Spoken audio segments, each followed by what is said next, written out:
Okay, and after LSD magazine, can you tell me a bit about Genesis Radio? Genesis Online? Radio? Yeah.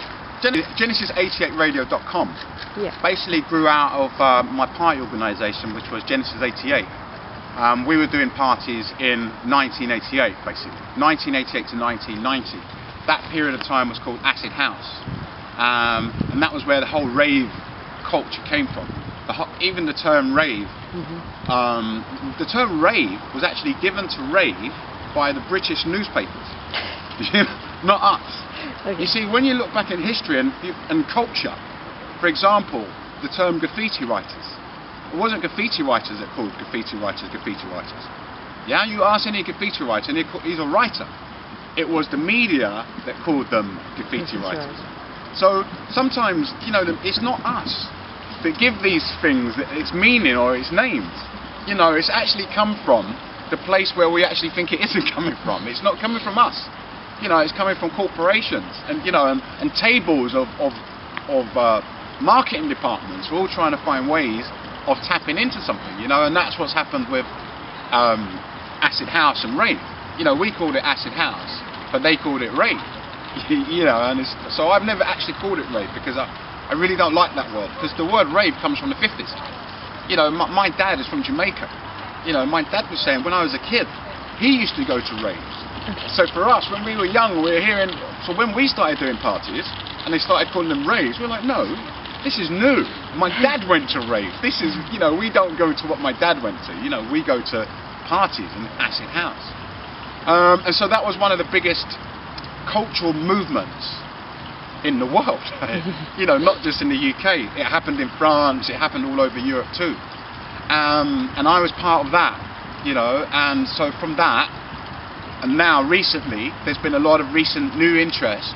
You know, because like when you can watch documentaries about rock and roll and the Rolling Stones and all of these things, you know, if we're going to we'll use it rave culture, just so we all understand what we're talking about at the moment. Yeah. But you know, rave culture is as big as rock and roll. It was as big as any musical genre that went before that. You know, disco, whatever. So it really deserves its own history. And now, you know, people, the media companies are recognising that, and so we are seeing a lot of books. I mean, at the moment, I'm probably in about 30 books. You know, so it's being recognised, and people are reinvestigating it and giving it the recognition that it actually deserved. You know, because we were doing this completely illegally.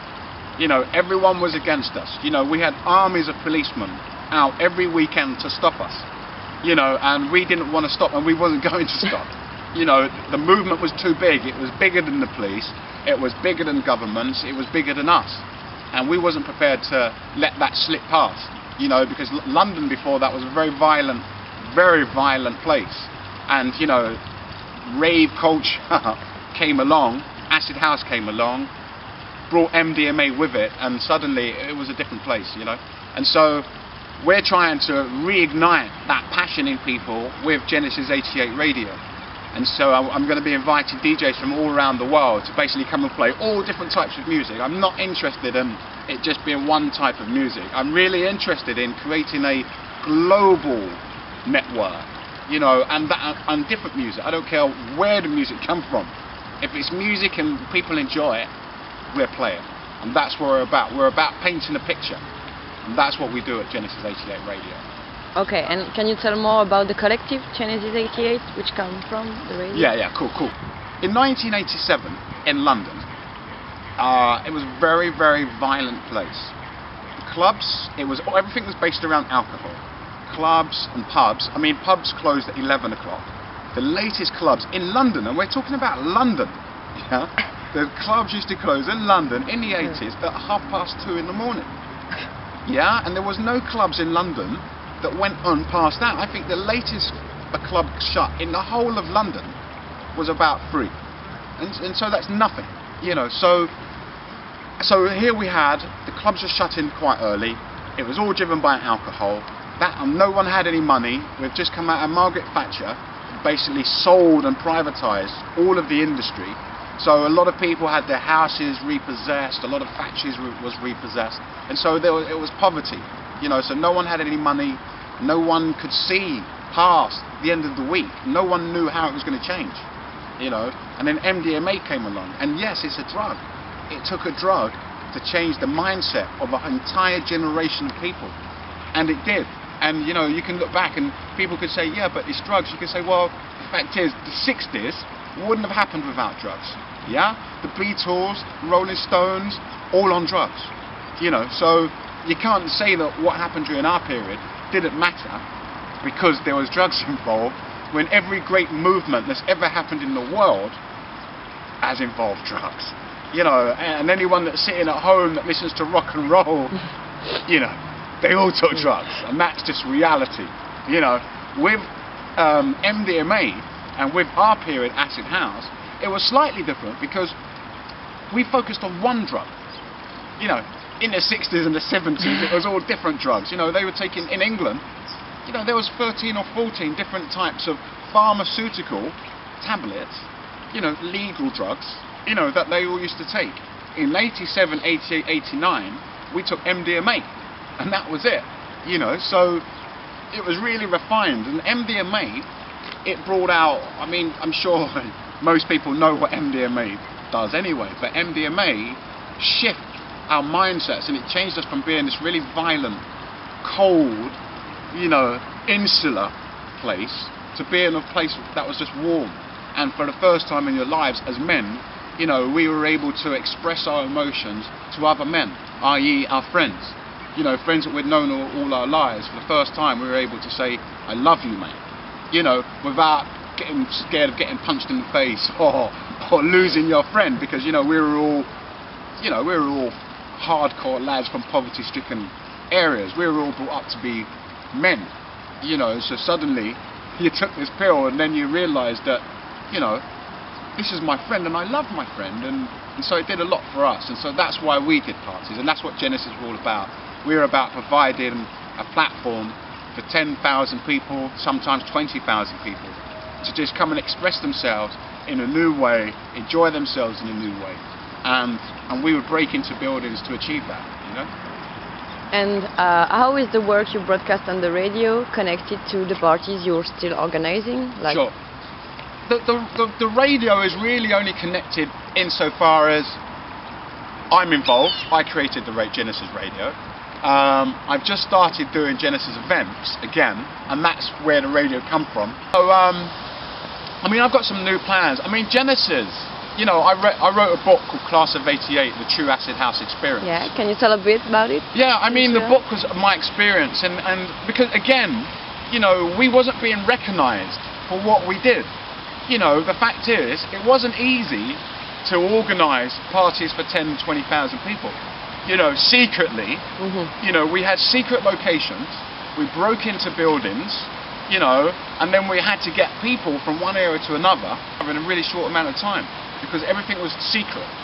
So no one would know where the venue was. So we'd have a meeting point, you'd go to that meeting point, if you looked like you looked cool, you looked like you were one of us, they would tell you where the party was, you know. Or, you know, we'd all meet at a meeting point, it might be 1,000 people, 2,000 people, and then we'd just all go into the warehouse at the same time, you know. We always used to make fake leases and fake documents saying that we hired the building through the right channel, you know, but really we did it on a typewriter and a photocopier, you know. And so I'd wear a suit, and I would just go out to the policeman and tell them that we own the building.